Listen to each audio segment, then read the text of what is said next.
at the end of last class, we were talking about this driver's license experiment, which was thinking about this question of is corruption efficient or inefficient? Okay, we talked about sort of what these different groups were doing, and just to remind you, at the end of last class, we talked about the bonus group, right, which is basically sort of seeing if corruption allows you to respond to sort of need, you grease the wheels and sort of respond to needs where you need to get things done quickly. But we sort of said, look, if it's efficient, it should allow people who are good drivers and need to get their licenses quickly to get them. But it shouldn't allow bad drivers who need to get their licenses quickly to get them, right? That was what it would need for corruption to be efficient. And the lesson group said the point of this was to say we're going to create some random variation who are good drivers and who are bad drivers, and see whether or not the people who are good drivers are either more likely to get their licenses or pay lower costs. Like, is the system somehow still responsive to driving ability? Okay. So just to see the results, now this is going to be too small in your slides, but this was in the handouts I gave you yet. Too small to see in the slides, but in the handout I gave you yesterday. So what they do is they're just going to, this is going to be a simple table. They're going to show you the comparison group mean and the treatment effects for being in the bonus group and the lesson group compared to the comparison group. Okay, so here are some of the key results. So both groups were more likely to get their license. Okay, so the comparison group, only 48% were likely to get their, 45% got their license. That went up 24 percentage points, so that's 50% higher almost in the bonus group. 12 percentage points in the lesson group, so they're substantially more likely to get their license.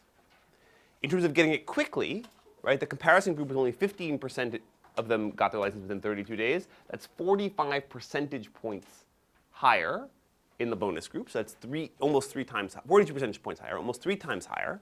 So clearly, people are able to respond to this incentive and get their licenses quickly. Okay? But here's where things start to get a little dicey. Right? So far, this could all be consistent with sort of, the system is working fine, right? The next is, this is a variable that says, did you obtain your license without taking the licensing exam? Okay, so that doesn't seem great. We think that people should have taken the licensing exam. And lo and behold, that's 34% of people in the control group got their license without taking the exam. That's 13 percentage points higher in the bonus group. So that suggests that one thing people were doing in response to the bonuses is getting their license without taking an exam. And here's where I think things are kind of the most problematic, or starting to get even more problematic. So this says, did you obtain your license and not have anyone ever teach you how to drive? Okay? And that is 23%, so half the people who got licenses in the comparison group didn't have anyone teach them to drive.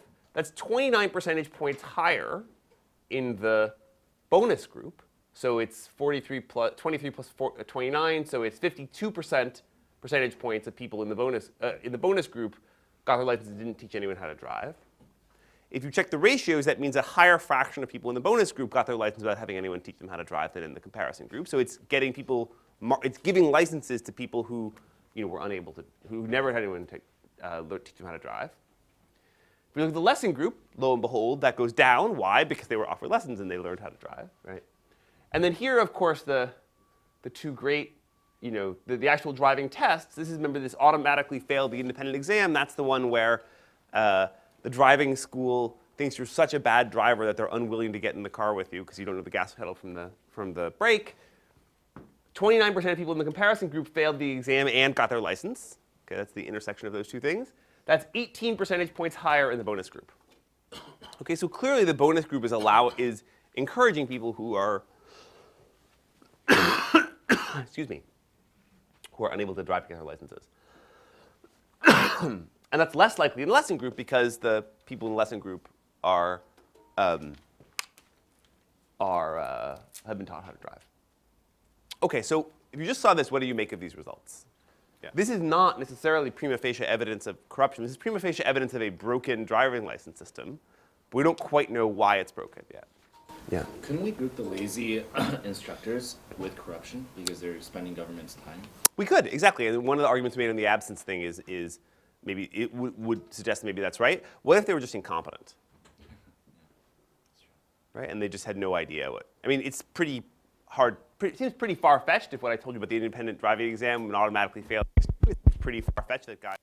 Okay, so the next thing, also in small print, but you have in your handout, it's actually starting to get at the bribe issue. So that now they're actually they have interview questions with with the people who went through the process and asked them kind of what happened. So the first question is, did you pay anything above the official fees? right? So control group paid 338 rupees. That was like about $8 or so above the official fees. Bonus group, substantially higher, right? On average, about 50% higher in the bonus group. Interestingly, though, did you try to bribe? Okay. So only 5% of people in the comparison group tried to actually bribe people. Okay, is that what you would have expected, or is that surprising?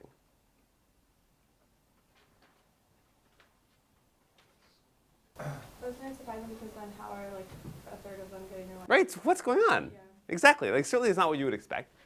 And not any higher, no change. Okay, so people are not bribing. So that's kind of surprising, yeah. Well, couldn't they just be lying on that survey? They could be, but I don't think that's what's going on. I think something else is going on. You say lie, yes. Could be lying, absolutely. I don't think that's actually what's going on though.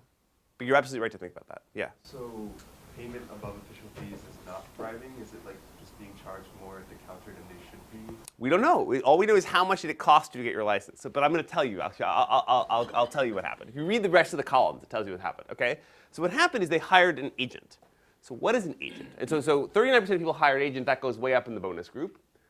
And all the ones that are getting the license, a huge amount of these additional people getting their license are coming through hiring an agent. And all of those fees are being paid to this agent. Okay? And so what is an agent? Okay. So imagine, okay, so what's an agent? So there's a legitimate service, which is I'd like someone to help me out fill out the paperwork. Right? I've never filled out driver's license paperwork before. I don't quite know how to do it. I'd like someone to just walk me through the process and fill out the paperwork for me. Nothing illegal about that. Right? In fact, it's probably illegal to have someone collect your documents, drop them off. You have to show up to take the driving test, and then they would pick them up for you. That's also legal. And that's true. Those kind of facilitation services are legal in all kind of contexts. So like you wanted to go, what's an example? So if you have car insurance in Massachusetts, often the car insurance agents will renew your registration for you for a fee. Just to make your life convenient, because who wants to stand in line at the registry of motor vehicles? They have people who will do that, so they'll charge you, I don't know, $20 or whatever, or maybe they'll even throw it in for free as part of your insurance, and they'll get your registration renewed. So it's legal to have other people help you get these services, okay? But now suppose, but how could this be related to corruption? So I think what's going on is this. Imagine you show up at the driver's license office, and you try directly to bribe someone. So that's a very risky situation for everybody involved, right? You don't know that the person you're trying to bribe is corrupt, and you don't know they're going to take your bribe, right? And maybe they're going to say, well, you just tried to bribe me, off to jail with you. And likewise, the other person, the person behind the counter, is going to say, well, this person's trying to bribe me. Is that actually a bribe? Or is that maybe this is a sting operation, and she was sent in from the police to try to catch me in bribery? So in fact, so even if they are corrupt, they might not want to take the bribe because they might be worried it's sort of a sting operation or whatever. So there's a lot of trust you have to sort of establish to make these bribes work. And so I think a lot of times what happens is to solve this problem, there are people who get involved. So what an agent does, an agent can solve this problem by saying, look, I'm a driver's license agent. I get licenses all the time. I'm not some new person showing up to the driver's license office for the first time. I'm there day in, day out. So they can get to know me over time and get to trust me and learn that I'm not going to turn them into the cops.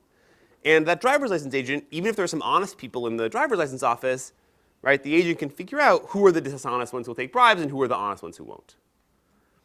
And so what they do is they'll often bundle the legal service with the illegal service. They'll just say, look, my fee for getting for helping you facilitate your license is whatever, 500 rupees, all inclusive, right? We don't need to go into the details of what it includes and how much is paying for my time or whatever, just 500 rupees all inclusive. You as the driver have total plausible deniability because you say, well, I just paid for the legal service. I didn't ask him to bribe anybody. I just paid for the service, right? And you have plausible deniability vis-a-vis in that transaction with the agent. You didn't necessarily do anything wrong, and the agent and the sort of corrupt official have established that trust over time. And I think this is actually quite common, that these sort of middlemen or agents are involved in these corrupt transactions. And often when you read about kind of corruption cases, you see stories of these people who are kind of in the middle, who are sort of helping facilitate these links, right?